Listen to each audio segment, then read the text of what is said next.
Hello everyone, in this video I'm going to teach you all about Angular signals. We are going to implement Angular signals into our Ionic project and see how it works. We are going to understand each and every type of signals and how to implement that up into our application. Also we are going to see how it can be used instead of an Rxjs operator. And not only that, you can use the same thing in your Angular project too. So all these things we are going to cover up in this particular video. So let's get started.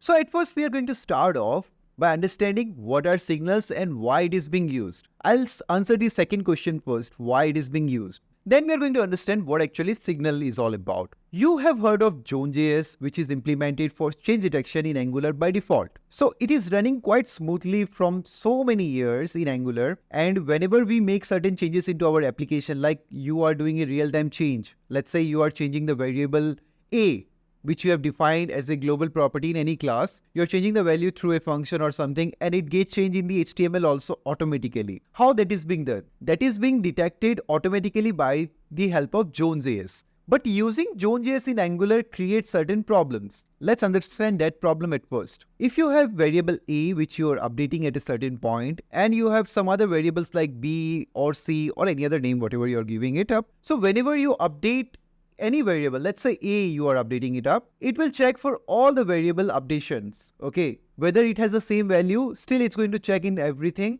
and every time it's going to update the HTML accordingly, whether there is change or not. So lots of time, even there is no change in that particular value, still the change detection has occurred for each and everything, because it's not going to detect change detection only for a certain value, it's going to update each and everything, whatever is present there. That is why this is a problem in ZoneJS using with Angular. And that is why actually it takes more time to detect the changes and view everything. But we actually don't feel that in Angular that there is some more time consuming regarding that, right? But actually it does. And also the bundle size of Angular project or the Ionic project is actually getting bigger and bigger because of this ZoneJS also, along with the node modules too. That is why the standalone approach is introduced. Along with that, signals is also introduced because of that. So signals is introduced basically to replace the ZoneJS part. And how it can be helpful? Well, it gives us a wrapper with the help of which we can identify at that certain point where exactly the changes occurred. Let's say there is a variable A who is having the value of signals. Okay, it is defined as a signal function. We are going to learn what are signal function and everything. But let's say it has got the value or the change detection part from signals. And you have certain other values like B, C or anything. Then if there is any change in A, only that particular portion will be updated, because what happens is the Angular will now know the exact pinpoint location where exactly the changes occurred, which was not possible in case of ZoneJS. And that is why it becomes pretty helpful and quite fast. Also the bundle size is reduced with the help of these features, and it works much more efficiently. We are now going to understand with the help of examples why exactly we should use signals, what are the benefits of it, and what are the types of signals that we can implement into our system. So let's get started with that. And before moving ahead, I'm pretty much sure that you have got a clear idea what was the difference between ZoneJS and why did we use signals. Alright, if you have any doubt, let me know in the comment section. Now there are certain types of signals which is shown here, writable signals, which is defined in this particular way. Then we have certain others. So let's execute it one by one and see how exactly it works. Now if you do not know how to create an Ionic project or an Angular project, let me just show you the commands for it. You need to have the Ionic CLI and the Angular CLI to be installed in your system. After that, you need to run this particular command to create an Ionic project of type Angular. And for creating an Angular project, you need to run this command. Alright. Then to run your Ionic project, you need to run Ionic serve. And to run your Angular project, you need to run ngserve -o to open it up directly into the browser. So these are the commands which you can use. Currently, I have created an Ionic project where I'm going to show you all the implementation. You can use it in your Angular project also pretty nicely. And I'm going to show you some of the things in the Angular project also. So let's check everything one by one. Now I'm into the home page where what I'll do, I'll at first show you why we should use signals. So let's say I have created a variable called A where I'm passing the value as 1, and let's say I have another variable B where I'm passing the value of 2. Now let's say C equals to A plus B, that's the value in this way, okay? And in the constructor, I'm going to log the value of C. Now if I update the value of A, let's say this dot A equals to 5. If I do that up, will the value of C change? Let me know in the comment section. So if we log this up, you will be able to understand what will be the value of C before and after. Let me just show you before and after. Fine. Let's check it here. So the value of C before was 3. And after also it is 3. Why? Because when we are changing the value of A, we are not doing any computation for C once again. So C is having the earlier value of A as we are initializing it at the very beginning. Alright, we are not initializing it once again, or we are not updating it once again after the value of A is changed. We are not running any function for that. That is why this change detection is not working in this case. But if I do this with the help of signals, will I be able to achieve it? Let's check it out. In order to do that, I'm going to use, let's say A1, or you can give any name, equals to, I will use here writable signals. Now what are writable signals? Let me just explain you here. These are the examples. This is Angular signals. You can just go to angular.dev/guide/signals. That's the URL. Or you can search on the browser Angular signals, and the first link that you get of Angular, you simply open that up and you will get it. Now here this is writable signals. How this is used? This is used to initialize a variable as a function. Actually, it's a writable signal function. That is why these brackets are being given. And to log this value, you need to pass it in this particular way as a function, not as a variable. So that's what it means. So signals are getter functions, calling them read their value. Alright. So it becomes a getter function for it. Fine. So let's try it now into our application. What I'll do is I'll pass here signal and I will import it from @angular/core. I'll hit enter and it is imported. You can see here, right? Once that is imported, I can give the value here. Let me give the value as, let's say 1. Fine. So the value of this particular variable or the function A1 becomes 1. And you can give generic type also if you want to. Let's say it is number. Fine. Then it won't give you any error. But if I pass boolean here, what will happen? Let's see. It will give you an error saying that this is of type boolean and number is not assignable here. So if I give true here, it's going to work. Fine. Let me get back to the number. So I've defined a number signal, writable signal called A1. Similarly, I'm going to go for another call it B2 or B1 actually. Then what am I going to do? I'll create another one. Let me do it here. C1 equals to, now this is very interesting. I'm going to use the computed signal, which is basically used for reading the value change in signal functions, the writable signal functions.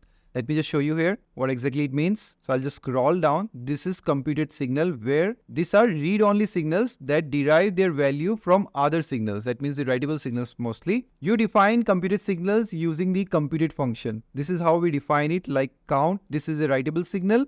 You can in fact type writable signal in this particular way, okay, with generic type 2. And this is the computed signal, where the computed syntax is being used in order to pass or change the value accordingly.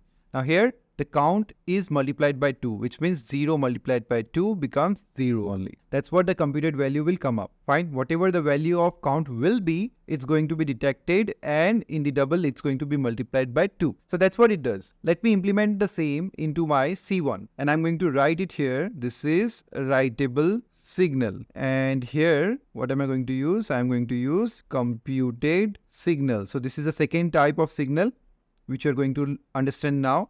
Let me use the syntax computed. I'll import it, and within this I'll pass a callback. Now within the callback, this dot A1 function, okay, plus this dot B1 function. That's how it is defined. Now in the constructor, I'm going to check the value of A1, B1 also, because see, we have changed something. We have used something different, right? This is signal. So how do we console log that? Let's check that out too. I'll do what? Console.log A1, and how do I do that? This dot A1 function. Fine. So this is how we log the value of this particular signal, the writable signal. Similarly, I'll go for B1 too. This is going to be B1. Okay. Now for C, it's going to be pretty interesting. Let me do it after this particular thing will be better. Let's do it here. Now I'm going to show you how to set the value of a writable signal and also update it. So in order to work with the writable signals to set a value, I'm going to use the set function here. So within the set function, you simply need to pass a different value. Let's say I'm going to pass 5. And in order to update the value, you can simply go for, let's say, A1 dot update. Within the update function, you are going to get the actual value of, or the current value of A1 all right, and you can work around with it in this particular way. Say like value plus, let's say 5. So it is going to give you the value, whatever the value is. Let's say the value is 5 currently, so 5 plus 5, 10. That's what it's going to give you. Let me just show you that part. So console.log a1 function and this.a1 function, sorry. And I'm going to pass here a1 set. Let me just copy it, paste it here. This is going to be a1 update. Now let's check it out, the value, what exactly we are getting here. In this way, we are going to understand the functionality for set and update also. Now you see, like I said, for set, the value is 5. It is directly setting the value. And for update, the value is 10 because it becomes 5 here and 5 plus 5 is 10. That's what it does. So this is how the things are being operated. Now we need to check the value of C also. Since I am updating the value of A many times, let's check the value of C. This .c1 function, I'm going to log the value of it. So let me just cut it and pass it within the console log. I don't need to execute the functionality again and again if I'm using computed. So I'm just explaining you the two types, writable signal and computed signal altogether. And also, why signals is being used. Now I have given here, okay, this should be C1. Alright, let me put E1 earlier on. Then C1 will come up. Fine. Now let's check the value of it. Once again, you see what is the value of C1? It's 11. Why 11? What have I given the value of B1? Okay, I've given B1 to be 1. Let me give 2. Now let's check it out the value. See, it is 12. So it is changing as soon as I change the value of any variable which is being passed, and the computed will keep on tracking it up, keep on reading the value if there is any change in the value. Fine.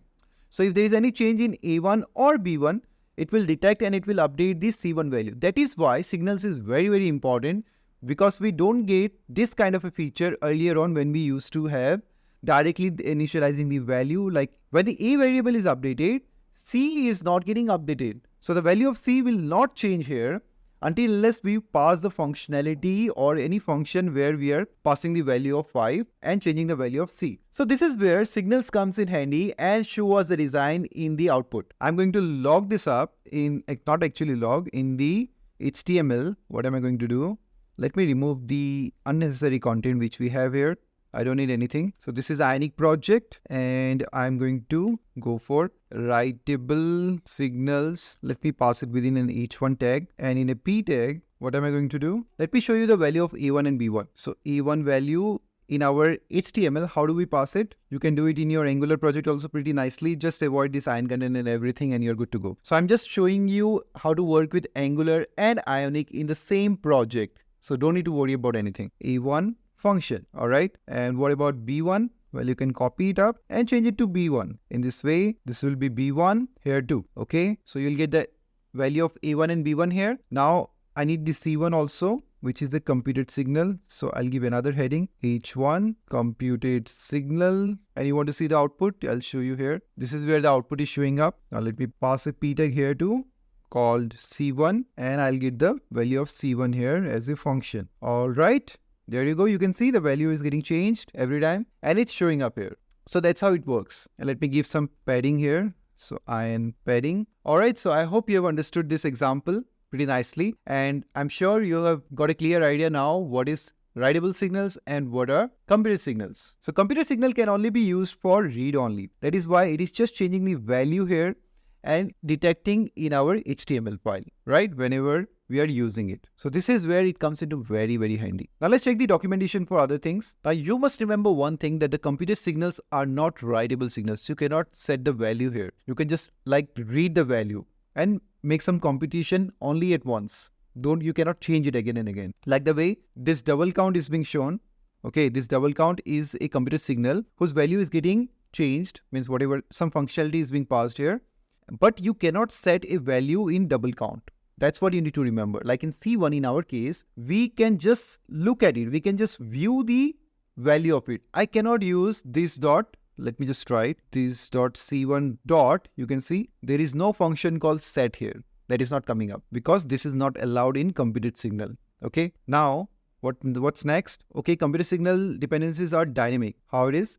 This is given a conditional count, where if showCount function which is shown here is false, if it is true in this case, then I'm going to return the count is, whatever the count will be shown up here. Otherwise, nothing to see here. So it's going to detect for the changes in the count function mostly. So whenever the count increases, it's going to detect, and if show count is true, that means it is checking not only count, it will check also the show count functionality. So if show count is true, then only it's going to display that the count is that particular, whatever the count is. Okay, so it's quite interesting actually. Now effect.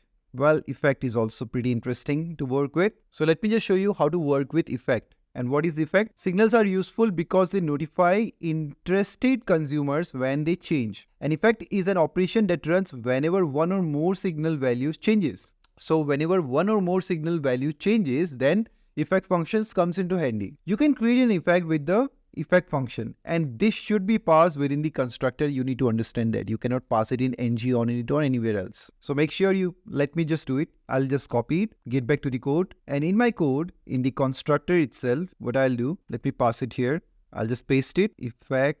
All right, let me import it.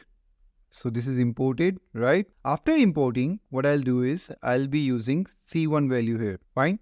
This dot C1. So it will be detected, or it comes into very handy when one or more value is getting changed. We are going to see now what's going to show up here. So the current count of, let's say C1 is this, and what about A1? A1 will be A1. Okay, let's check it now, what it performs. So I'll just check the value, and after all the changes, look at this. This is very interesting. After it is getting changed, the change detection has occurred in the effect. So that is why it comes into very handy. Which value is changed first? Well, at first it is showing for C1 because we have given C1 here, and then A1 is coming up. So after the value changes, then only it's going to get triggered, and it is always triggered once. If I just log the value here, even there is no change also, it will be detected. It will be called at once. That is why it is passed in the constructor. So let me just console.log effect. All right, now let's check it out. So as of here, we are already changing the value. That is why it is showing it in this particular way. But let me just do one thing. I'll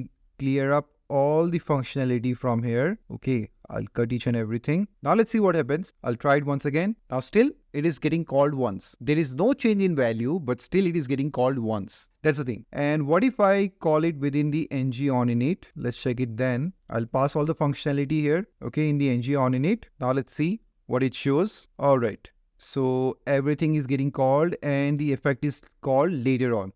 Alright, that is also fine. Now what if I call it after some time? Because I just want to see whether this is getting called at the very beginning or not. So I'll just, let's say, call it in a set timeout. So I've created a set timeout functionality in which I'm going to pass it to pass a delay of 5 seconds. Alright, in this particular way I have done that stuff just to check whether within 5 seconds it is getting detected or not, or it will be detected after any change detection has occurred. Or so let's check it out here. Now you see the change, right? It is giving us the value, alright, of the effect. That means effect is called already in the constructor. And after the value is getting changed after 5 seconds, it is again detecting the value and changing it up. So that is what it is showing us. This is very, very important.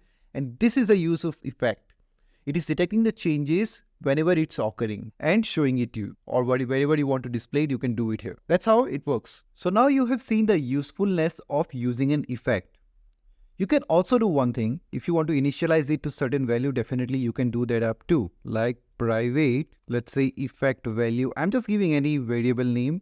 We can take the value here. And if I move it, well, we cannot pass private directly within our constructor. So let me just cut it from here. And if I want to pass it outside of the constructor in this particular way, means when we are initializing some variable directly, then we can do it in this particular way. Now see, the error is gone. Let's check the value now, what is coming up. So if I check it now, you see what is happening. It is getting called once. And after that, it is showing us the same result as it was showing us within the constructors, which means that within the constructor, it works same as it is shown here. So what is the use of passing it in a variable? If I try to call it within the constructor, let's see what happens. This dot effective value. This is how we do it. No, not exactly. This is what we need to pass. If I do that up within a console log, let's see what happens. Console.log, and let me just remove it in this particular way. Let's do it. And in fact, I'm going to pass it within the quotes here, some message. So if I see the output now, what we are going to get? Well, we have the effect here, and at the very beginning we see effect value, which is our console log that is coming up, and within that, what do we have? Effect handle. Now it has injector and all of the stuff. Okay, too many things is there. That means we can call something here. Dot. You can see destroy function is getting called. So what it does is shut down the effect, removing it from any upcoming schedule executions. This is what you can use. You can use this destroy function. All right, let me just pass it. So now this is very handy. Whenever you want to destroy the effect, that means you don't want to use it anymore, you can call this functionality by passing it in a variable and using it up. But if you try to do the same into the HTML, how will it show, or will it work or not? Let's check it out there too. I have to remove the private, and the private is given because it cannot be passed within the HTML directly, and it's of no use passing it in the HTML. That is why it is being done in this particular way. But if you want to remove it, well, you can do the same thing here also. Let me just show you. Effect value dot. You can see you can use a destroy function directly here also if you want to, but not in this particular braces. You should use in a function or somewhere else wherever you want to destroy it directly. Okay. For the time being, I'm just giving you a brief idea how exactly you can use this stuff. So I'm sure you are getting a clear-cut idea how exactly we can make use of the effect. But there is one thing which I want to show you regarding the effect. If you are not destroying it manually, there are other options too, like destroying effects. When you create an effect, it is automatically destroyed when its enclosing context is destroyed, which means then when this particular thing is not in use, it will get destroyed automatically. So you don't need to destroy it mostly. But let's say some of the functionality you don't want it to be executed at some point or the other, then you can do it in this particular way by doing it manually or by destroying it manually, I would say. So this is an option which is very handy in some cases. So you need to be very careful where exactly you want to use it. Moving ahead, I'll show you some other things which is shown here. Let's go to the documentation once again. You can use this effect somewhere else also. Let me just show you an example. Like the one it is shown here. It is being passed within a function, and to do so, injector is being passed. Otherwise, you cannot pass it anywhere outside of the constructor. Let's try this up. I'll copy it and pass it here. I'll move it outside of the constructor. So now what is happening is, let me just show you what exactly happens if I don't pass anything. Okay. So I've just removed everything. Now let's check it out. Do I get any error or not if I go for C1 and try it out? So as of now, it is not getting called anywhere, right? That is why I'm not getting any error as such. But what if I try to call it within ng on init? Let's try it here and see what exactly it shows. I'll call this functionality in ng on init. Let me pass it after the ng on init. That would be better. I'll pass it here. And now I'm going to call it within ng on init to see what it shows. Initial logging. Now, after I call here and check the console log, basically what I'll get an error. That effect function can only be passed or only be used within an injection context, such as a constructor. So basically wherever you can inject things, there only you can pass it up. That is why it is passed in the constructor here. But if I have to use it outside of the constructor, I can use private injector colon injector in this particular way. And here, where is the functionality? In this particular functionality, what I need to do is, let's check it out once again. I need to pass comma injector this dot injector. Let me pass it here. Where is it? Yes, I need to pass it in this particular place. And now let's try it out whether the error is gone or not. So if I check it now, you see the error is gone. And what do I see here? The count is 12, which means this is working. So that's how you can use your effect function outside of the constructor too with the help of this injector. Alright, so this is very, very important which you need to understand. Let's get back to the documentation and see some other stuff too. You can also pass read only. Well, you can do it in any variable also. But if you pass this read only, then it will only read the value. It will not get updated. That's what it means. So I'm not going in depth of it because this is an already existing syntax, so that's not a problem. Now this is very, very interesting. In a writable signal, you have another option here. Let me just show you. I'll just get back to the A1. If I give a comma, I get certain option.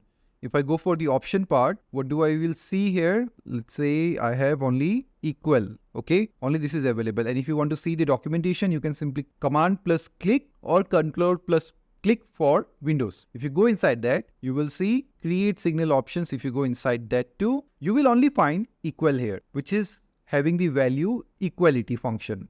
Okay, now what does it mean? Let's check it out. I'll just close it for the time being. Now equal colon. Now the value will be given. What will be the value? It is shown here that you first have to import it from Lodash and you have to pass is equal, which means whenever the value of this particular variable or the writable signal function changes, if it is the same value or even though if it is a different array instance, the deep equality function will consider the value to be equal and the signal won't trigger any update. So it is going to check it pretty thoroughly that whether there is any change in that particular thing or not. Now this is also very handy, but in some cases only. Whenever you want to check whether the new value is actually different from the previous value or not. In that case, you can pass it up if you want to. But you have to install it. For that, mostly this is the command. You need to run it and Lodash will be installed in your system. After that, you can simply check the value, whether there is any change or not in the dataset.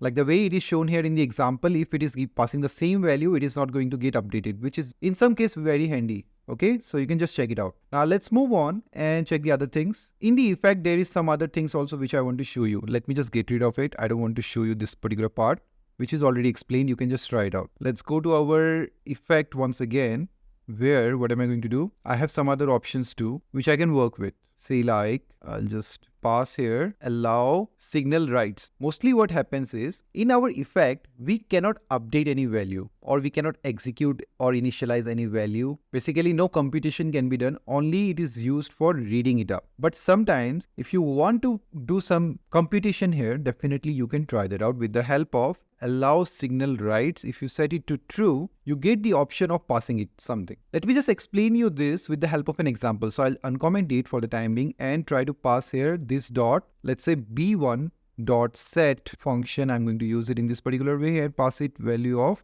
let's say 8. If I'm doing that up, what it's going to show here in my console log, I'm going to get an error that writing to signals is not allowed in a computed or in effect by default.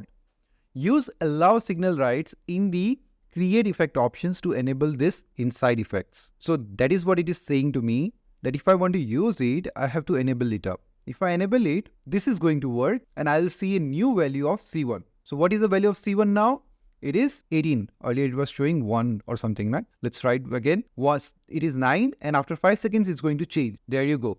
It is changed to 18 because that is what we have done in our ng on it. We have passed everything within a set timeout of 5 seconds. That is why the updation is working here. So you see, with the help of effect also, we can execute this particular code, but you need to be very, very careful when you're working with this stuff because it can enter an endless loop in this particular case. So if you want to work with something of this kind, then you need to pass some conditions. If the condition is satisfied, then only go ahead with that. That's how you can like get rid of the loop or something like that. Let's say, for example, if b1 value is, let's say, greater than 0, something of that kind. I'm just giving you a brief idea what exactly you can do.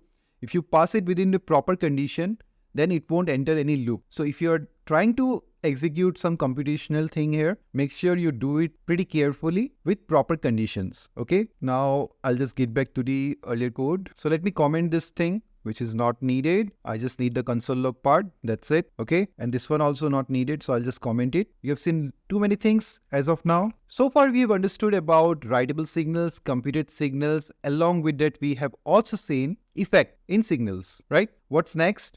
Let's check it out in the documentation. Also, before that, effect cleanup function. What are effect cleanup function? You can pass here an on cleanup. So what is the cleanup function basically? When you create an effect, your function can optionally accept an on cleanup function as its first parameter. That is what it is doing. This on cleanup function lets you register a callback that is invoked by the next run of the effect begins or when the effect is destroyed. So before the next run of the effect, it is getting called, or even the effect is destroyed, then also it is getting registered or it is registering a callback. So in this particular functionality which is given here, it is passing a callback where clear timeout timer is being passed. Within the timer, what is being given is set timeout is being passed of 1 second and a console log is being given after which will be triggered after 1 second, that 1 second ago the user becomes the value that is being passed here in the current user functionality. So in simple words, you can understand in this particular way that this is just trying to clear up the effect functionality, because effect might start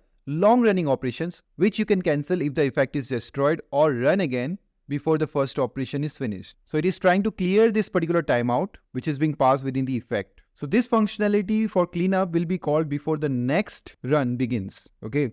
So first time it is running, it will be called, and which means before the next run, it will be called, or even when the effect is destroyed, this cleanup function will be called to get rid of the long running operations of the effects. Possibly that's the reason that is being used. But if you want, you can definitely use the destroy function of the effect if you don't want to use it anymore. But this is just another option of effect that you can work with. So up till here, everything is clear. Now what we are going to do, we are going to look at some complex functionality, for which what am I going to do? Actually, I'm going to implement something or make a project out of it. But before starting, I want to show you something in Angular project. So this is my Angular project in which I'm into the app.config.ts file, which is present within a standalone project. Or if you're using ngmodules project, definitely you will get this in your app.module.ts file. In this, in the providers, if you check it out, it is given provide zone change direction, which is available for the time being.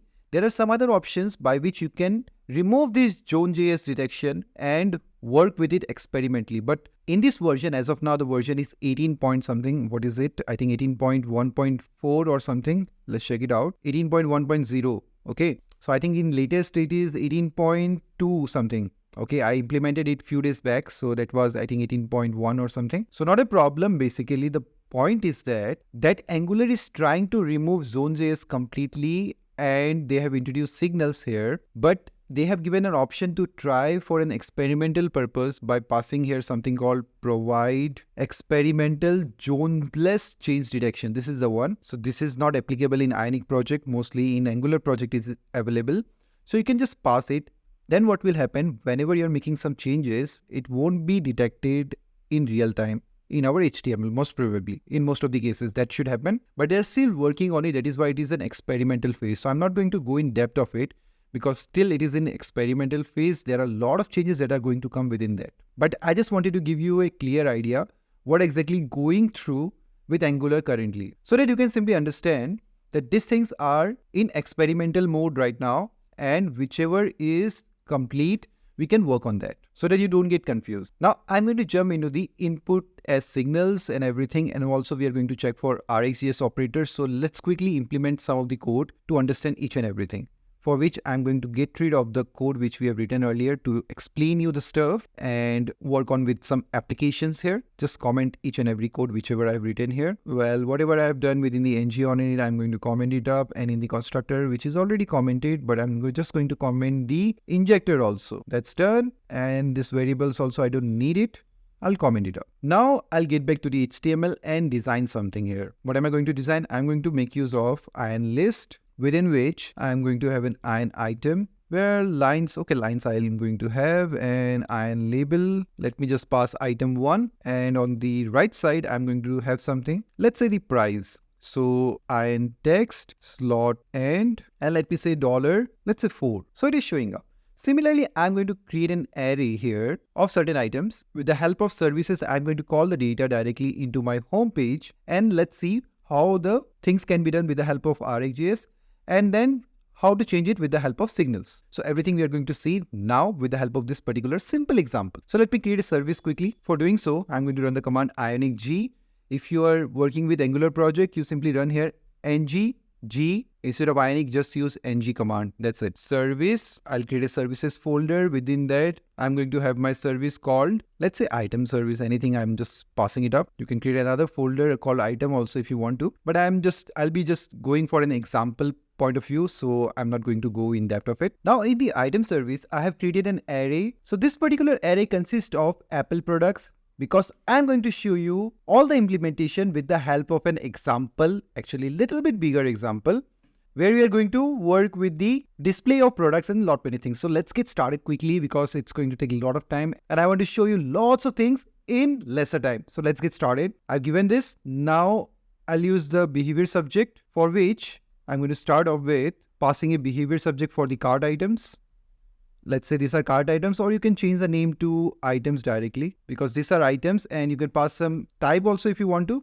But for the timing, let me give of type any, that would be better. Our agenda is not to explain you about interfaces and everything, which I have already covered up in lot many videos. We are mainly focusing on the signal part. So this dot items dot Next, I'm going to pass the value of Apple products here so that our observable will be having this particular value. Whenever I'll call the value of items, it's going to give me this particular values. And actually this is a behavior subject. So let me give dollar here, item dollar. This will be better. All right.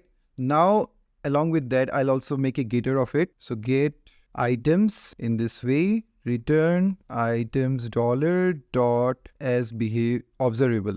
That's how I'm going to do it. Okay. So I'm making a getter because I don't want to use a function name, or directly I will use the items here, not the function. If you don't want to use getter, you can directly pass the function, or you can create a variable which will hold this particular value. That also you can do. To give you a simple example, let me just do it here. Instead of the getter, I'll just pass it in this particular way. This will be items. So let me make this one item because this is the observable. This is behavior subject. Let me keep it as items only. All right. And now what am I going to do? This will be items total price because we want the total price also. Now don't get confused. I'm going to show you all the implementation in some time when we try to execute the code. So for the time being, actually what we are going to have a list of items, and then we are going to add or remove that items. That's what we are going to do, actually add in like a cart. Okay, so let's work on that now. Total price, everything is fine here. I'll keep it in this particular way. Now let's get ahead and work with it. So I'm going to pass this dot items dot next. That's fine. Okay, so you can pass a dollar here. That's what I've done. After doing this, I'm going to create a component also. So Ionic G, instead of Ionic, you can use ng to create a component. Within the home itself, I'm going to create the component called item. That's what I'm going to do. All right, it is created here. Now within this component, I'm going to work around with the HTML part. First of all, in the TS file, this is the app selector which I'm going to use directly, but let me make it standalone at first. Hope it will be coming in the latest version by default. So I'll make it standalone, and imports also I'll be needing. So I'll pass an empty array for the time being. This is what I need. And now I can directly call it in my homepage TS file. How will I do that? Okay, I have added some icons already, so I'll be using it up for the timing. Let me just comment it. I'll show you later on what exactly it means. Now in the imports in the home page, I'm going to pass item component. This is the one. Also, I'm going to inject in the constructor. What am I going to do? I'm going to inject the service, card service. So card service colon card service. You can use the inject function also if you want to. I think I should do it there, right? Let me import it, then I will show you both the ways. It's not card service, it's item service, I think. That's what the name is, right? Item service. All right. Now I'll show you another way, which I have shown you many times. So private card service or item service, whatever you call it, inject function, item service. That's what I've passed. Fine. So injection is done. Now you can use it wherever you want. What I'll do here is, in the constructor, I have initialize the value of this observable. So this will give me the value of Apple products. That's great. I can call it in my HTML, but I need to design it up. So how will I design it? Well, instead of passing it, I'll make a loop of it. So I'll use @for item of. I need to create a variable or a property in the home. Let me do that. Let me call it items of type any array, which is equals to an empty array initially. So I'm going to create a loop of it in this way and track it by index, $index, done. Within this, I'm going to pass my ion item. So I'm going to have the image also, which I have already passed in my Apple product. So I have taken it from Google. Well, it will have copyright issues, so just be careful when you're using it up. And some other things. So I'm going to quickly show you the design in my app.component.html file, which I think I have called. So I'm going to call my item component directly into the home page. How will I do that? App item in this particular way, which I'm going to loop it up. And I'm going to move all the designing into my item component. Now I'll go to the home page TS file and get rid of all the imports that we had earlier. Whatever we don't need, we will get rid of it, like this particulars. Also, I'll remove it from the imports. Now the imports that we have for the signals, I'm going to comment it and pass it once again to have just the component. Okay, this is now done. All right, so everything is sorted here. This inject function, okay, I need to call this up. I just removed the inject function also. Now it's fine. I'll go to the HTML file once again and import my ion list, which I need. Apart from that, nothing else is needed. Okay, so everything is sorted. Now I can work with the item component directly. In the item component, I'm going to work with the ion item. So it will get imported automatically. Within the ion item, I'm going to pass ion thumbnail, ion label, and ion text for the pricing. Let me just show you quickly. This is what I will be having: ion thumbnail, slot start. Within that, I'll have ion img tag, in which I'll have the photo. Then I'll use the ion label on which I'll hover and it will get imported. Now let me close the ion label tag. I also need to import ion thumbnail here. So let me go to, so I passed this ion thumbnail manually as it is not getting imported automatically into our item component. Sometimes it happens. Now I need to get rid of the error. So I'm going to make use of @input. So input decorator can be used and I'll name it as item of type any. Fine. Now you will see that the error will go away. First of all, I'm going to create the application. Then I'm going to show you how we can transform it with the help of signals. All the code. That is why I'm going to go a little rapidly here because these things I've covered up in many videos. You can just check it out. Now after this ion label, I'm going to pass an ion text for the pricing. I'll hover on it to get imported. I don't see any item here. So to see some items, what am I going to do? In my homepage TS file, in the constructor or in the ng on it, wherever you want, let me do it in ng on it. The code is too complicated because I've committed lots of things, but let me keep it in this way. I don't want to complicate lots of things. So this card service dot, I'll call the item $dot subscribe to get the value. And in this way, I'm going to call the next, which will give me a callback where I'll get all the items and I'm going to initialize my items array. This dot items will be equals to items here. That's what I'm going to do. So this will update my items and I'll give a subscription here. This dot, let's say item sub equals to this value and I'm going to initialize it at the top. Let me do it here. Item sub of type subscription. This is the one and pass an exclamation symbol so that we don't need to initialize the value here. Okay, so you can see now something is happening, isn't it? Now what I'll do, once that is done, to destroy it in one go, I can use another thing here. Either the subscription. If I'm using subscription, I need to destroy it. I'll use ng on destroy to destroy it up.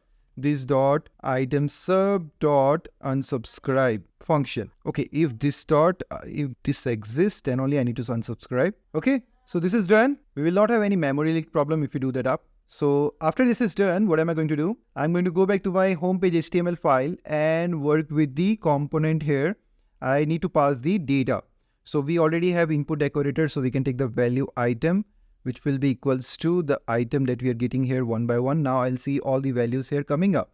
There we go. After this is done, the next thing which I'm going to implement in my item component, let me just show you by going there. I'll have some buttons here for adding and subtracting the values. So in order to do that, I'll work within the ion label itself. So I'll create an ion row. Within that, I'll have 3 columns. So this is one ion row. Let me just hover on it to get it imported. Everything will be imported one by one. Then I'll explain you what is happening here. So now just check it out. I passed ion row and within that ion column of size 2, within which I have ion button where I'm passing ion icon and making the slot icon only so that it will take the space of only the icon and will make the icon bigger. Which icon I'm passing remove.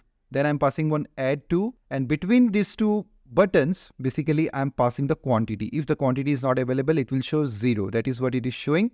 Now I need to work with the designing part here quickly to align my thumbnail, then the sizing of the description along with the buttons aligned properly, for which I'll go to the CSS file or SCSS file of the item component and pass some designing. So this is the designing which I'm passing here, where I'm working with the ion item, ion thumbnail, passing a width of 20 VW and a height of 10 VH. You can just change it according to your needs. Then for the ion IMG, I'm just making object fit and height and width of 100%. That is working properly. If you want to pass 10 VH here, you can just do that up, but it is getting quite big, so I don't want that much bigger. And for the P tag, I'm giving a margin top of 5 pixels so that we can have some spacing here and a font size of 0.8 RDM. Then I'm working on the ion row to pass display flex and aligning items vertically center. After that is done, everything is aligned properly. And if you check the item component HTML file, I've given class of ion text center for the quantity here. That is why it is centered up horizontally also at the center. So this is the only thing which I have implemented so far for the design, and it's working nicely. Now I don't have the icons. For the icons to work, I need to go to TS file of the home page, but in the homepage SCSS file, I have cleared up everything, whatever was there earlier. In the TS file, I told you about the ion icons which I used. So in the standalone approach, if you're working with the Ionic or Angular, you have to pass mostly the add icons. Mostly if you're working with the Ionic project, you can pass it in this particular way. In the Angular project, well, you have to install the icons which you need to work with. Okay, so this is the one which you need to pass in constructor wherever, whichever page you want the icons, you just pass it there, not in the component. So add icons, remove, add, and if you need some trash, you can pass it, but I don't think I need it. So add and remove is required, and I will import it in this particular way. If you don't get a suggestion, just do it in this way and everything will be good to go. All right. So after this is done, I get the icons properly working for me. Now, after doing this, I also need a footer in my home component showing the total number of items with price. So how will I do that? Or I can just select the total price. That will be better, I think. To do that, let me create a footer here. In the footer, I'm passing iron no border, and I'm passing a toolbar within which I'm having an iron item, lines none, and color is primary. Within the iron label, I'm passing total, and I have an iron text on the slot end where I'm passing. It will be the total price that I'm going to pass. For the time being, this is the design that is coming up. So the design is ready now. We need to work with the service to create the functionality. So how will I work on that? Let me just show you. The way I'm getting the value here, same way I can pass the functionality also for each button. Let's work on that.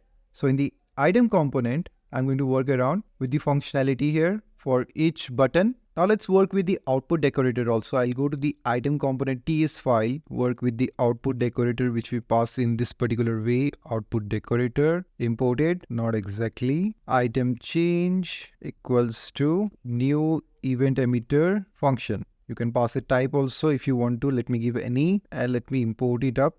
This one too.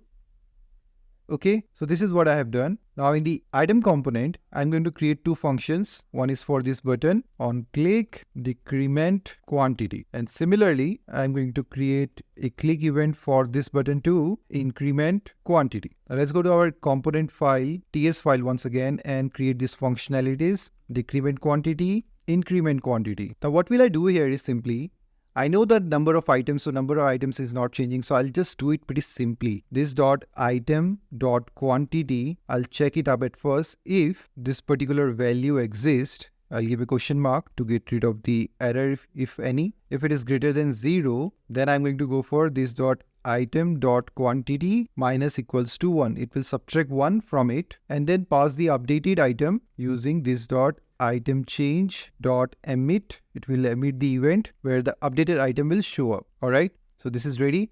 Similarly, I'll just copy it and pass it here. So if this quantity, no, I don't think I need to check it. I'll directly get it outside. What you can do is this dot item dot quantity. So I'll just give it a check. If this dot item dot quantity exists, and I need to pass a question mark here because if it does not exist, it will give an error. So if it exists, then I'm going to simply add 1 to it. Otherwise, only 1 will be initialized here. That's what I'm going to do. And we'll pass the updated item directly into my event emitter. Now, this events will be triggered directly into my home page.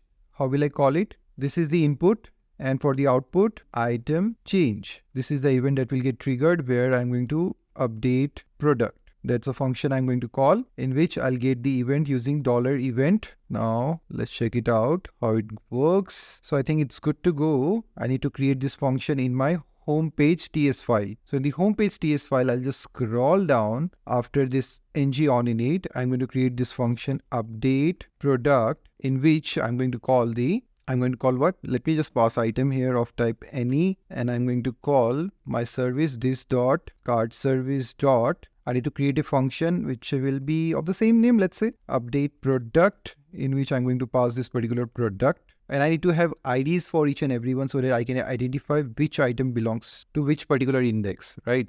With the help of ID, I can easily determine that. So I need to go to my service once again and pass IDs everywhere. All right, I have passed ID everywhere. Let's get back to our homepage TS file. So we need to work around with this. Now I can also pass index directly from my item component, but I'm not going to do that since we have the ID, so we can easily determine it into our service itself. Let me just scroll down, but before that I'll minimize it up and create a function here called update product, within which I'm going to receive the item of type any, and I'm going to get the values now from my behavior subject. How will I do that? So const items equals to this dot items dot value. Okay, so since I'm not passing dollar here, so I'm getting a little bit of confusion because I always pass dollar here and this becomes a getter for me. But this time I've done a little different. Never mind. So I'll get the value in this particular way. Then I'm going to track it down, the index. So const index equals to items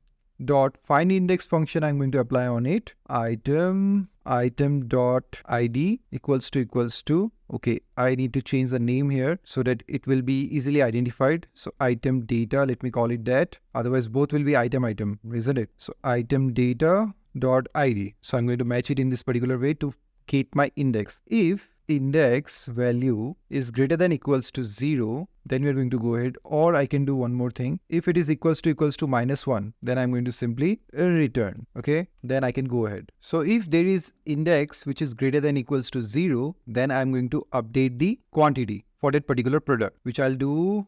How will I do it? Items at that particular index dot quantity will be equals to item data dot quantity. So if the quantity does not exist on that particular object also, still it will have this particular data now. Okay, so this is updated. Great. Now after this is done, I'm going to update my behavior subject. So how will I do that? This dot items dot next, and I'm going to pass items here, and then I'm going to call calc total, any function name I have given, in which I'm going to calculate total price. So let me create it private, as this will be used within this class itself. So calc total, within which I'm once again going to get my items. Let me call this. After doing that, I'll create a constant called total, which will be equals to items dot reduce function. I'm going to use it, in which I can pass the previous value in a callback and the current value. So previous and let's say item I'm passing for the current value. Okay, this needs to be passed as a callback, and actually it should be previous prev. That's fine. Okay, now the errors are gone. Let me work on that. So either I can pass braces or do it in a single line. Let me do it in a single line. So what am I going to do? Item dot price into quantity, item dot quantity. So basically how it's going to work, let me just show you. This is the reduce function, in which what we are doing, we are having a previous value and the current value. Current value is this particular one, and the previous value is nothing but the total amount that we are going to get. So let me pass tot. So tot plus means the previous value plus the current value that we are going to fetch by multiplying the price and quantity. And also we have another parameter within the reduce function. Instead of the callback, means we'll have the callback, and after that the initial value I need to pass, which will be 0 in our case. So the total value is 0 initially, and in the next iteration it will be the value that we are getting by multiplying it and adding it with 0. That will be the TOT value next time. So that's how it works. Hope it's clear to you. This is sorted now. We can work on with this particular total. How? This dot total price dot next, and I'm going to pass the value here for the total. Okay, so in this way the calculate functionality is ready. We have the total price that is available here. Now I'll go to the home page HTML, not HTML, home page TS file, because I need subscription for not only the items but also for the total price. And in order to do that, what am I going to do? Well, let me just do it in another way. Instead of just subscribing to it, no, actually I'll be subscribing to it, but I will not use the subscription. So instead of the subscription, I'm going to use, let's say, destroy dollar equals to new subject. I'm going to use it this time. Let it be private and of type void. So let me give void here. So difference between subject and behavior subject is that in subject we cannot initialize a value. In behavior subject we can. Now how am I going to use this destroy? I'll pass here before the subscribe dot pipe I'm going to use, in which I'm going to pass take until. Well, this is one way, but I don't prefer this to do it always. But just I want to show you because I have shown you the other way many times. Destroy dollar. Okay, this is done. That's how you can work with the pipe. So let me just break it down. And similarly, let me just copy it and pass it once again. This time it's going to be what? Total price dollar. Total price, and I'm going to create a variable called total price, but let me just pass it at first. And in the ng on destroy, I'm going to get rid of it, and instead of this I'll pass this dot dollar dot next and complete function. I'm going to pass it here in this particular way, so it emits a value to complete all observables that are subscribed with take until. So this is done. Everything is good to go now. I just need to create this property. Let me get to the top and create it up. Where is it? There you go. Total price. Let me initialize it to 0 and I'm going to get to my homepage HTML file to pass it here. Total price. Similarly, you can have total item also if you want to, but I'm not going to work with that because that's not my priority currently. So this is done. Okay. So I think the functionality is ready. It's time to try it out. Let me just do it. If I try to click on it, see, one is added and the quantity is not getting updated. Why? Now the only possible reason of the error could be in the calc total function. So what I'll do is I'll just log the value here of the total and see what value is coming up out of it. Also, I'm going to make it an integer. Then it would be better because how the price is being passed, let me just check it out. Okay, it is being passed directly as a number, isn't it? Yes, it is taken as a number, but still it's not working properly. So what I'll do instead of to get rid of the errors, that's why making interface is important. But if you are not doing so, you have to make it as number, this also as number. Fine. Let me try it again and see how it goes. And we will also see the output this time. So I'll just click on it. And once again, I'm getting the value as NaN. It's not a valid number. All right, the error is fixed. Basically what happens is in some cases you won't find the quantity, right? We haven't given in all the objects. So whichever we are trying to add, only there we will find the quantity. So that is why I've given a question mark here that if it exists and only go ahead, otherwise give 0. And I've removed as number here, which is not needed because this will always be a number. If you have any doubt, you can simply pass here as number in this particular way as number.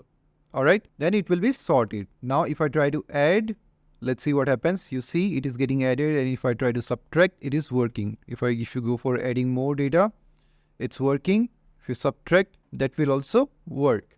So this is done. This functionality we have achieved. Now we need to transform everything, whatever we have done till now, using signals. So how we are going to do that? Let's work on that one by one. At first, I'm going to transform the service into a signal part. In order to do that, let me comment everything whatever I have done here. We don't need this, we don't need this too, and we actually won't be needing lots of things. So I'll just comment each and everything whatever we have used here. That's quite interesting actually. So too much of a code is reduced and too much of code we have to write. Now let's start working with the signals part. I'll have my product list in this particular way. Then what am I going to do? In fact, you can make it private also if you want to. I will be working with items equals to signal of type. Whatever you want, you can give it. Let me give type any, or you can pass any array also. And initial value will be this dot Apple products.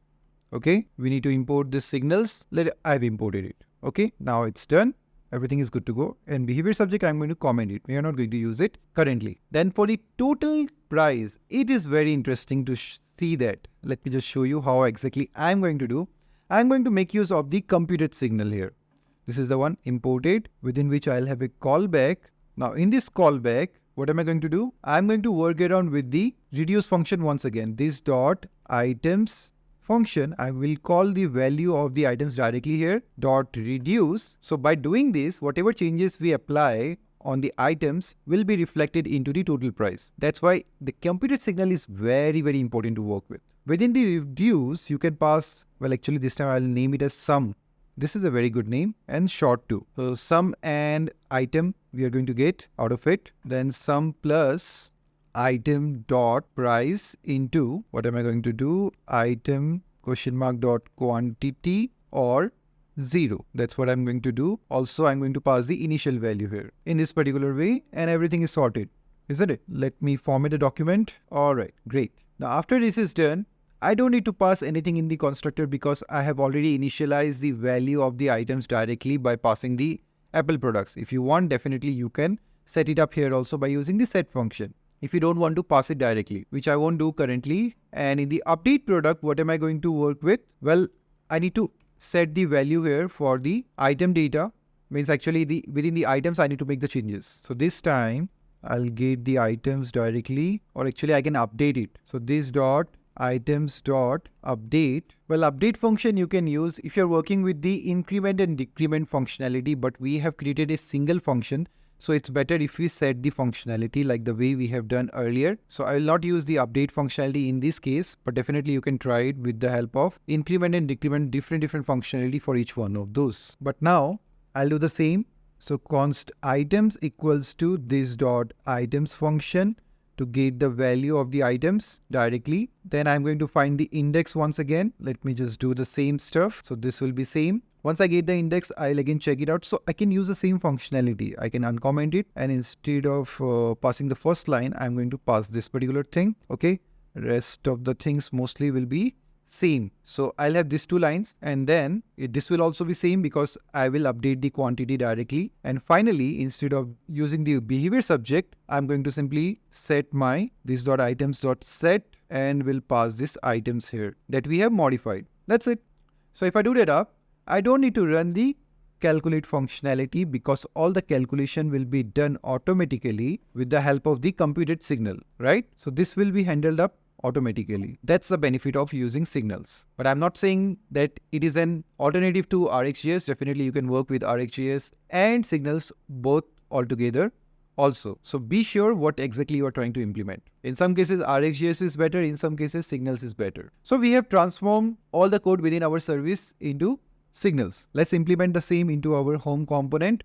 So I'll go to home component TS file in which I'm going to transform this 2 at first. Let's go for it. So I'll use items, or actually I don't need to use any items. I can directly call my items data using this service because I don't need to work around with this items anywhere in any kind of a functionality here, isn't it? And in fact, I don't need to subscribe also. So let me remove all the subscriptions and everything. We don't need anything here. Let me get rid of everything. All right. And what else? So I need to comment. This one also not needed. We just need the injection, and I'll just remove the private because I can directly use this functionality into my HTML. Otherwise, you can call the computed signal and pass it in a variable like the items, and then you can call it directly into the HTML. But I don't want to do that. I can directly call it here. Let me just show you what I'm trying to say. If I copy and comment it out, then what I'll do, I will once again paste it, and instead of the items, I'm going to pass cart service dot, I can directly use this items function here. If I do that up, we'll get the result, but I'm getting an error for the total price. So for the total price, let me comment this line first of all and paste it once again. This time I'm going to have total price function from my cart service. This is how I'm going to do it, and we will get the same result. If I try it, I'll click on it. This is getting added, but the functionality is not getting called. Why is that so? Well, what's wrong with the update function? Because in the update function, we are calling the update product. But what exactly we are doing in update product? We are setting the value of the items, and if we do that up, this computed should work, right? Now in our update product, there is an issue with the setting off of items. As in the computed, there is no problem. As of now, what is happening is if I go for adding or doing something, the total price is not getting changed. This happens because of the setting the item in this particular way directly, which is not a good practice, because returning a new array is crucial in order to trigger reactivity in Angular signals. That means instead of passing it up, I'll make an array and make a copy of the items here. Means this items array that I have here, I will make a copy and create a new array. That's how if I pass it up in the set function and try it out once again, you see this time it is working for me. So this is very, very important in Angular signals. You should remember it up. Now I'll show you another functionality without using this particular things with the help of the update function. So let me comment all the code here and show you another functionality by using the update function directly. So I'll use the update function where I'll call the items array directly using the parameter here where we get the option of passing the any name which will hold the items array, and passing the same thing here. I'll get the index out of it, check the index. If index is not greater than equals to 0, means if it is equals to -1, then I'm simply going to return the original current items. Otherwise, I'll update, modify it up and return the copy of the current items. Okay. In this way, I'm going to update it, or you can just do it directly as the way we have done here for the quantity. Okay. So completely your choice how you want to work with it. So let me just uncomment it. I just commented it to explain you at first. This is what I'm going to use. And if I try to execute now, let's see whether it works or not. You see this time also it is working as expected and everything is good to go, isn't it? So this is how you can work around with the signal functionalities, multiple functionalities, and everything is working fine in our case without using much of a code. Actually, sometimes you have to use a lot of code with signals, but in this case, see, we haven't written anything and the change detection is working so nicely for us, isn't it? Just look at the number of code that we have reduced here. All right, so that's a benefit. Now we will enter the item component where I have made lots of changes with the input decorator, output decorator. Now I'm going to transform this functionality with the help of our signals. How will I do that? Let me first get rid of this, or let's do it one by one. I'll first show you the input and output signal. What does it mean? That item equals to input. This is an input signal that we can use directly. So input function, I'll import it, and this is how we can use it. You can hover on it and see this is an input signal which will take a value. So if you don't want to pass any value, still you can keep it in this particular way, and you can pass a type also, like any you can pass, or you can pass number if you want. Whatever you want, you can pass it here. Let's say I'm passing an initial value of an empty object. Now, after initializing the value, there are certain other features also within the input signal that we are going to see now. For example, it has a required field also. If I give dot required, you see, it will take it. But actually in a required field, we cannot pass any value. But why it is not giving me any error here? I don't know. And with this, we have some other fields which will work without required or with required, like alias. If you pass it up, you can change the name of this input. Like it was item, you can pass it like item 1 here. But I think with required, you cannot pass over. Okay, with required, I think it was not coming up. Now it is coming up. Initial value you can pass, and optional values like transform and alias. If you want to know more, you can just click on it and you will get to know each and everything about it. See, I've got inside it. If I click on it, this is opening up. If you just scroll down, or how do I check it now? Input function. This is the input options part where we have alias and transform. So in the transform, you can transform to any value. Like if you want to compute something, definitely you can do it here. Let's get to our item component TS file and work with it. So now if I try to use item in my home component, this will not work. If I go to home component HTML, see, this is giving me a warning until unless I give item 1. See, item 1 warning is gone. That's how it works. Okay, got the point? Now this is what it means, which you can use, and dot required. Let me just pass it. Dot required, and if I just get rid of it, then the error will go away. So basically you cannot pass any initial value when you're passing required. Hope it's clear to you. And you can use comma transform. You have to pass a callback where you get the item value, let's say. And let's say I want to pass an object, return an object with this item value and quantity 0. I don't want to pass return because I'm not passing braces earlier on. So that's fine. So now it is giving me an error. I've given it of type any. Well, let me just try to remove it and let me transform it. Now we need to understand why this error is coming up. Well, this is coming up because I have passed here the required field.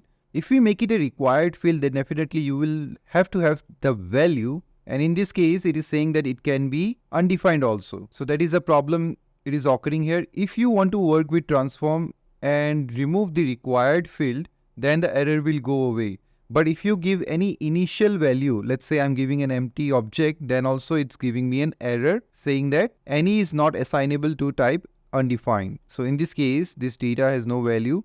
That is why it is giving me this error. Now after doing this, after removing the required field and the initial value, if I try to use this particular code, there won't be any error. Now how actually I changed it, I'll explain you that part also. Because what happened is, earlier we were directly passing this particular value, but it was having braces. And when it has the braces, then it is detecting that this is a callback, and the braces means within that the code will be written. So it was not able to accept an object directly. In that scenario, I have just passed the braces, and within this, I have modified this particular data itself, and then finally returning the same data once again. Instead of doing this particular thing, you can do the same. You can just cut it and simply return this particular value directly. This also you can do. Now let's first check the value what is coming up. And in order to do that, in ng-on-init, I'm going to check console.log this.item function. I want to see the value of it, and let me give a name to it, item data. Now if I check the output, what you will see, well, we don't see any quantity here. Why that's the case? Let me explain you that. Because here we have transform it, but it is being passed as type any, and we do not have any initial value. So if I try to remove it, let's see what happens. I've removed any from here, and after removing any, I'll get lot of errors because it needs to be a certain type, right? So for the time being, let me pass any to get rid of the error, and I'll pass an initial value. So let me just give any random value. This will be the initial value if nothing is defined. Then I'm getting an error saying that it should be that any is not assignable to type undefined. So in order to get rid of this issue, I have to remove this any. Now the error will go away because I have given a certain type to it, right? So it will accept this kind of a data along with quantity also now. Let's check it now, what it shows. If I try to check data now, I'll see quantity also coming up. So you need to have the initial value or the proper type to be passed. That is why make sure you use interface. In this case, I have not shown, but still this is kind of an interface which you can pass here. Or actually I can do one more thing to be better. I'll pass it in this particular way. ID of type string, or actually it's a number. So number comma product of type string, price of type number, description of type string. So if you do that, you won't face the problem as you are passing proper types. Okay, you also need photo too. So photo of type string. It's done. Now if you remove the initial value also, let's see what happens. I'll get rid of this. Still I'm facing the error. What it is saying that object literal may only specify known properties and transform does not exist in those type. So if you pass any type to it, then it's not going to work properly. That's what it means. So I hope you're getting the clear idea what exactly it means and how exactly it works. So I'll just get rid of all the code here. Fine. So now if I remove any from here, it will work. We have already seen that part. If I check it now, see, it is working. So this is how you can work with the transformation within the input. I'm sure it's pretty clear to you. Now what I'll do, let me just pass the same code which I passed earlier, and I will show you that part also if it works or not. So let's check it now whether this works or not, because we have modified the code a bit. Now also you see the code is working for us and it is giving the desired result. So that's how you can work around with all this. Now I'll just comment all this code and make it item 1. I don't want to work with that for the time being. So I'll comment it, and this particular part you can keep it, or I'll just remove it, not needed, and pass any once again. If you want to work with transform, make sure you are passing the initial value. That's very important. Otherwise it's not going to work. And also remove this console log. We don't need that part. Okay, everything is good to go. Let's move ahead and work with the other stuff. And instead, I don't want any allies also. I'll just comment each and everything, whatever I've done here. So let me just comment it in this particular way. And I don't want to pass any initial value also. All right, let's try with the output signal also. Well, output signal is not very much important because they have introduced it only for the syntax so that you don't get confused with this particular one. Otherwise, it's the same functionality that you use here. Let me just show you. I'll pass item change, which will be equals to output signal. I'll import it. And here also you can do the same stuff. You cannot pass an initial value, of course, but you get the options where you can work with the allies. Okay, item C. Let's try it into our home component HTML file. If I go for item C, you can see suggestion is coming up. So that's why I can pass that up here. Okay. Now this is not giving me an error because as this is an event, so any event it can take. That's why it's not giving me an error for the time being, but sometimes it gives, sometimes it doesn't. Not a problem. So we have passed this option. What are the other options that we have? Let's check it out. I don't think we have any other options, but still I want to confirm. Yes, only allies. That's fine. So this is how you can use the output. You cannot pass here the required thing and everything. It's just the simple stuff which you work with the event emitter. That's it. Alright, so once that is done, I'll get rid of all the errors. How will I do that? First of all, let me just comment this thing. We don't need to work with the allies and everything. I want the same functionality as it was earlier. Okay, formatted document. And I'm going to use here this particular function to get rid of the error. So instead of updating the quantity here, what will I do? So instead of passing this up, I'll simply pass this dot item function dot quantity minus equals to 1. That's what I'm going to do because we don't have any update functionality here in the input signal. Once I do that up, I think everything will be fine. Let me just do the same thing here too to get rid of the errors. I think everything will be fine if I do that up. Let me go to the item component and do the same in this particular way. All right. Well, too many errors. I need to call everywhere the item function to get rid of the error. So I'm not going to comment this part because this is very simple. You can try it out. Okay. Just remove this function and it will be same as the earlier part. Alright, so I have made the changes, no more errors. Let's try it. If I go for it, see, it is getting added, but it's not showing up here. Why? Let's fix that. So I'll go to item component. Probably there is some issue here. Okay, actually I need to pass item function, not item. That's the error. Now I think this will be sorted, and you can, if you want, definitely I will make a comment out of it, removing it up. Let me copy and paste it once again. This one I'll just remove it. Hopefully this should work this time. Let's try it. I'll just try to add. You see, this is working. But instead of doing this part and passing the input signal and output signal, we have another option if you want to do the same. And I'll show you now right now how we can achieve it. Also in our home component HTML file, means home page HTML file, not component, we are passing the input separately and output separately. Well, we can do it in one go. Like we use ng model sometimes in this particular way, isn't it? Like ng model. This is how we can pass input and output all together. In order to do that, in order to do this two-way binding, what am I going to do? I'll do something. Let me just comment this part, copy comment, and pass it once again. This time, I'll do everything within the item itself and remove this particular part. Okay, and this will call the item function only, but this should be the computed part. So I'm going to show you how exactly I'm going to transform it. Let's do it one by one. At first, I'll go to the item component TS file where I'm going to comment this code along with the output too. If I do that up, I'm going to use item equals to model. This is model signal. Let me import it. After importing, I can pass a type to it. Let's say any, which will work same as the input signal. Okay, we can pass an initial value also if you want to, like say empty object, and options also you can work around. So what options do we have? If you want to go inside it, you will be able to understand the options that are available within that. So model functions, model options, and within that we have only the alias option. That's fine. So you can work around by changing the name.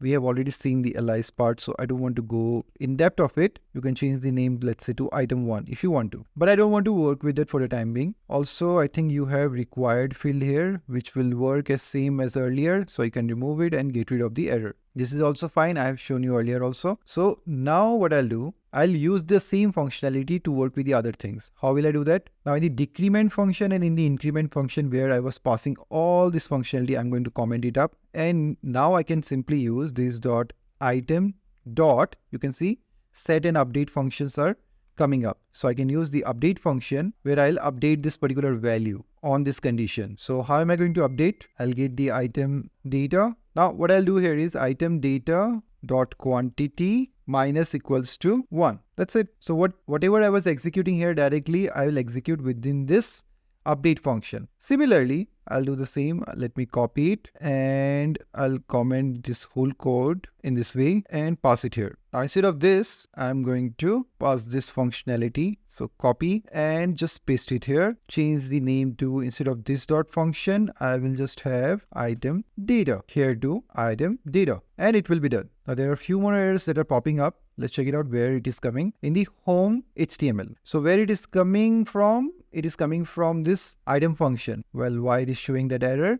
We should not pass item function. It will be only item if we want to work with it. But we do not have anything called items, I think. We have, what do we have? We are directly working with the card service, isn't it? So we don't have any value as such. This is coming up from here itself. So we need to be very, very careful when we are working with this kind of a data. Now, in this case, to get rid of the error, what I need to do is, first of all, you need to understand that the function means whatever signal you're using. If you're using any signal here, then you can directly pass it. You don't have to pass function, first of all. Second thing, in our case, we are not using any signal. We are directly calling it from the card service itself. In that case, I cannot pass this item here directly for input and output. Okay, because this bracket will be used for throwing the data for the event emitter. So in that case, this will not work. So what I need to do is, I need to get rid of this particular output part and I can have it in a separate function. How will I use it? Well, not item 1. Actually, what was the name which I have given? I think I did something wrong in my item component. In my item component, okay, I have used alias. Let me just comment all this. We don't need to work with that for the time being. Now I think everything will be fine. It was showing me proper thing actually. So I was doing something wrong. So basically I can directly use now item, and for the output, if I have some other functionality, I can use item change like the way we used earlier. Okay, but this time by using only one model signal, I can do both the things all together. Earlier we used to have output signal and input signal to do the same stuff. Okay, so whenever you're writing item, this item change, that's how it is getting triggered. And if you hover on it, you have already seen that you get all the suggestions, what it is showing up. So this is how you write for the output item. C will be capital, then change. This is how you write it down. This is something like ng model and ng model change. Like we used to write ng model and I'm not giving equal sign. I'm just explaining you ng model change. Okay, this is what we used to do. That's the same thing that we are doing it here. I'll pass product, update product. It's the same thing which we have applied here. We can do the same in this case also. So update product and $event will be working. Okay, so if you want to uncomment it, definitely you can. But I just wanted to show you the stuff properly. Now, even after implementing it up, it will not work. Let me just show you. See, we are getting an error. Basically, the data within this particular item is removed. Why is that happening? Let me just show you what I did wrong is. To explain you, I have done that part. And why I've done that part? Because you need to understand when you're updating it up, you cannot update it in this particular way. You have to return the entire record once again. In order to do that, well, what I'll do is, let me get rid of this code first. I will return what? Or actually you can do one more thing. If you want to pass this functionality, you can copy it, paste it here. Instead of this, you just need to pass item data and finally return item data. That's it. If you do that up, this will work. Similarly, here also you have to do the same thing. Let me just pass it. I'll pass it inside of it. Now this will be equals to item data. We cannot give question mark. Dot quantity equals to item data dot quantity plus 1. Only if, okay, I need to pass the condition like the way I have given it here. So let me check the condition at first and I'll give this colon here. You need to be very careful when you're working with this stuff. Okay, I'll pass a question mark. So if this quantity exists, then I will add 1, otherwise I'll directly pass 1 here. That's what I did earlier. Now I'll simply return item data. That's it. This will be updated now. Let's check it, what it shows. If I try to add 1, okay, this is getting updated, but our total is not getting updated. Can you guess why this problem is occurring when we are trying to add? It is not updating. I have already explained you this part. But let me just tell you once again. When we are working with the update function, we cannot pass the same data directly. We have to make a copy or pass a new record. How do we do that? I have already shown you. So I'm going to make it a new object by passing the spread operator and do the same at the top also in this particular way. If I do that up, it will work now. Just try it out. Okay, see, this is working for us. So everything is same as expected, but see how much code we have reduced, right? And everywhere change detection is working. What is the benefit of using a model signal? You have already seen, right? But there are other benefits too. This is a two-way binding. Whenever we are making a change here, it is getting detected out there. But if we make changes into my home page along with the data, whatever we are passing, it will get reflected here too. See, like if I'm trying to pass this record, let me just go to the service because we are updating everything within the service, right? As I'm directly calling the service, so what I'll do is I'll go to item service, in which, let's say when I'm trying to add the record, update product, when I'm trying to update the product, whatever the quantity is, I'm always going to add 1 there, whatever the quantity is. Which means if you're passing quantity 1, it will be 2. Let's see whether this gets updated or not with that. So if I try to add this, you see 2 is getting added instead of 1. If I go for subtract, you will see what happens now. See, I'm trying to subtract, but again, 1 is getting added. That is why it's not working for us. If I go for this, again, same thing is working. So this is how you can work around with the functionality and check the two-way binding, which is working fine in our case. So I'm pretty much sure you have got a clear idea now about Angular signals and you won't find any trouble working with that ever after. So we have come to the end of this video. Let me know in the comment section how you like this video. Also share with your friends. Also do check our Hindi channel, which is already available, where you will see a lot of content. Links are there in the description. Also check our courses too. Thank you so much for watching, guys, and I'm going to see you in the next video. Fearless.